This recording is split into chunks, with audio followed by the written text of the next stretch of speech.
Doctor గారు, మడిమశూల ఆయుర్వేదం ద్వారా పర్మనెంట్ గా క్యూర్ అవుతుందంటారా? 100% అవుతుంది అండి. కానీ పర్మనెంట్ క్యూర్ అన్నది మనం వాడకూడదు. ఎందుకు అంటే ఇప్పుడు మడిమశూలతో ఒక పేషెంట్ వచ్చారు అనుకోండి, వాళ్ళకున్న పెయిన్ ఏదైతే పెయిన్ కంప్లీట్ గా తగ్గించే బాధ్యత మనది. ఈజీగా తగ్గిపోతుంది కూడా. ఆయుర్వేదిక్ కొన్ని ఎక్సలెంట్ ట్రీట్మెంట్స్ ఉంటాయి. అగ్నికర్మ అని, లీచ్ థెరపీ అని, లేదా సింపుల్ కొన్ని ట్రీట్మెంట్స్ ఉంటాయి. ఆ ట్రీట్మెంట్స్ ద్వారా ఈ మడిమశూల అనేది తగ్గిపోతుంది. చాలా ఈజీగా తగ్గిపోతుంది, ఫాస్ట్ కూడా తగ్గిపోతుంది. కానీ తగ్గిపోయిన తర్వాత అది రిపీట్ అవ్వకుండా ఉండాలంటే అది కంప్లీట్ గా పేషెంట్ మీదే ఆధారపడుతుంది. అంటే మీ మీద ఆధారపడుతుంది. అంటే ఏం చేయాలి అంటే, అసలు ఈ మడిమశూల మీకు ఎందుకు వచ్చింది?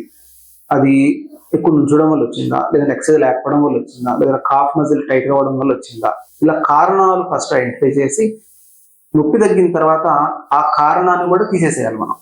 అంటే అది రాకుండా చేసుకోవాలి. ఒకవేళ కాఫ్ మజిల్ టైట్ గా ఉంది, అది రిలాక్స్ అవ్వడం, సయాటిగా తగ్గించుకోవడం, ఎక్సర్సైజ్ చేయడం, ఇట్లా ఈ కారణాలు తీసేయడం వల్ల కంప్లీట్ గా క్యూర్ అన్నది ఈజీగా సాధ్యమే.